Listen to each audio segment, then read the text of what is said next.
So we'll talk about laws of exponents today. इसमें एक basic चीज़ समझने की ज़रूरत है, that is this what is written it should be read as 2 raise to the power 4। So यहाँ पे 2 को हम बोलेंगे बेस, और जो हमने रेज करके नंबर लिखा है इसको हम बोलते हैं पावर और एक्सपोनेंट। लॉज ऑफ एक्सपोनेंट्स में हम यही पढ़ेंगे कि किसी नंबर को हम अगर किसी पावर पे रेज करते हैं तो क्या आएंगे। इसके लिए there are few rules. We will start with the easiest one. Rule number 1 is says any number raise to the power 0 is always 1 except 0। कोई भी नंबर हो अगर उसकी पावर 0 है तो वो हमेशा 1 के इक्वल होगा, always. Whether it is 2 raise to the power 0 it is equals to 1, whether it is 141 raised to the power 0 it is 1, it is 999 raised to the power 0 it is also 1, और whether it is suppose एक बहुत complex चीज़ लिखी हुई है x square plus y cube plus z square, इसकी power 0 अगर पूछे then it is also 1। That means any thing raise to the power 0 will always be 1। सिर्फ एक एक्सेप्शन है, 0 की पावर 0 इज़ नॉट डिफाइंड। ये 1 के इक्वल नहीं है, ये हमें नहीं पता। This is the only exception.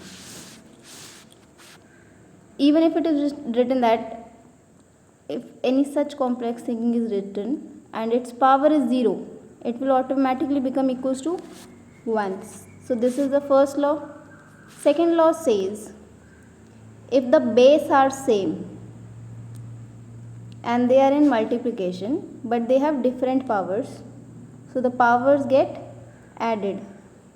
अगर सेम बेस है लेकिन पावर डिफरेंट है तो ये पावर्स ऐड हो जाएंगी। एग्जाम्पल देखें इसका, 2 raise to the power 3 into 2 raise to the power 4 लिखा है। अगर बेस सेम है, देखो दोनों में 2 है, सिर्फ पावर डिफरेंट है और ये दोनों आपस में क्या हो रहे हैं, मल्टीप्लाई। तो इनका आंसर हो जाएगा 2, इनकी पावर्स हो जाएंगी add, 3 + 4 which is equals to 2 raise to the power 7।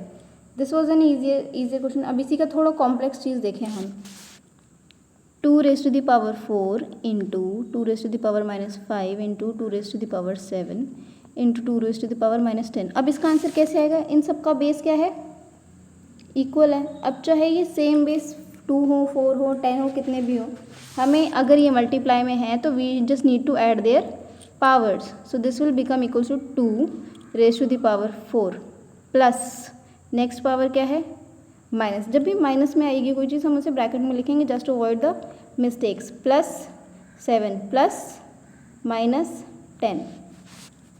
अब हम पहले इसे सॉल्व करेंगे। 2, 4, जब भी दो साइंस के बीच में कोई नंबर नहीं आता है that means the signs are in multiplication.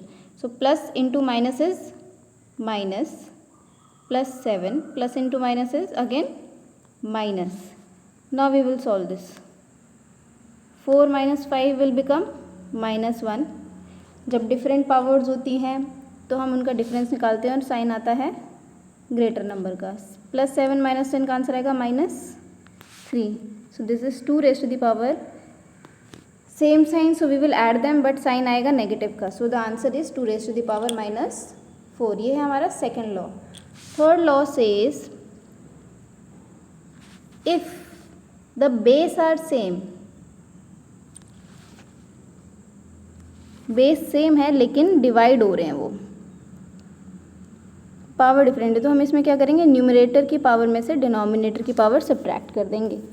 Basic example अगर हम लें, 3 raise to the power 4 upon 3 raise to the power -3 है सपोज, तो हम क्या करेंगे, दोनों के बेस तो सेम है, सिर्फ डिवीजन में है। So we will subtract the power of numerator 4 minus, अब नीचे whatever is written write it here, it is -3, it will become 3. See, there is no number between these signs, that means the signs are in multiplication. So negative into negative is positive, 3 raised to the power 4 + 3 that is 3 raised to the power 7। ये हमारा second law है। So the fourth law is if the base are different but the power are same, तो हम इसको लिख सकते हैं base का product whole raise to the power m, जैसे कि 2 raise to the power 3 into 3 raise to the power 3। इन दोनों केसेस में बेस डिफरेंट है लेकिन पावर सेम है, तो हम इसको एज अ होल लिख सकते हैं We will multiply the base and write the power as whole. It can be written as 60 raised to the power 3. और इसका रिवर्स भी ट्रू है. अगर कहीं लिखा है 6 raise to the power 3, I can just split it into the factor. 6 को हम लिख सकते हैं 2 into 3 raise to the power 3. I can write it individually. और जब इनके ब्रैकेट के बाहर आएंगे तो हम इसे लिखेंगे 2 raise to the power 3 into 3 raise to the power 3. So both ways it is correct and you must know it both veg.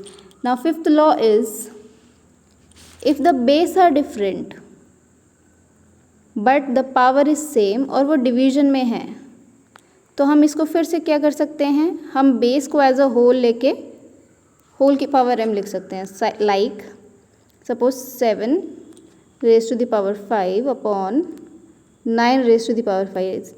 I can write it as 7 upon 9 whole. This bracket is important. Whole की power 5.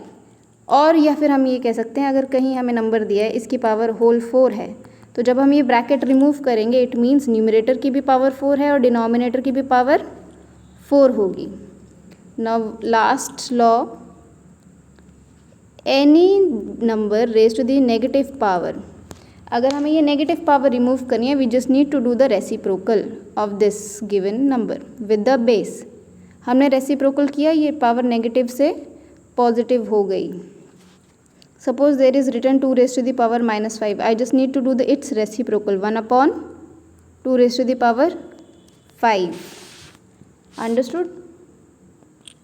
Now let's do a complex question based on this. Suppose a question is 2 raised to the power 7 into 2 raised to the power minus 5 into 6 upon 5 whole raised to the power 7. How will I write this? पहले तो ये देखो, मुझे दिख रहा है ये दोनों के बेस सेम हैं, तो मैं, और ये दोनों मल्टीप्लाई हो रहे हैं, तो इनको ऐड कर देते हैं पहले. नेक्स्ट ये होल की पावर 7 है. I will write this as 6 raise to the power 7 upon 5 raise to the power 7. If I solve this, plus into minus is minus, so 7 minus 5. इस 6 को क्या हम 2 इंटू 3 लिख सकते हैं? ये होल की पावर क्या हो जाएगी 7 upon 5 raise to the power 7.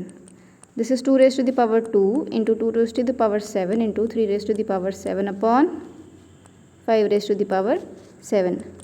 अब ये 2 ही है जिसमें ये दोनों मल्टीप्लाई हो रहे हैं, सेम बेस है, डिफरेंट पावर्स है, तो हम इसकी पावर्स को ऐड कर देंगे upon 5 raise to the power 7 which is 2 raise to the power 9 into 3 raise to the power 7 upon 5 raise to the power 7.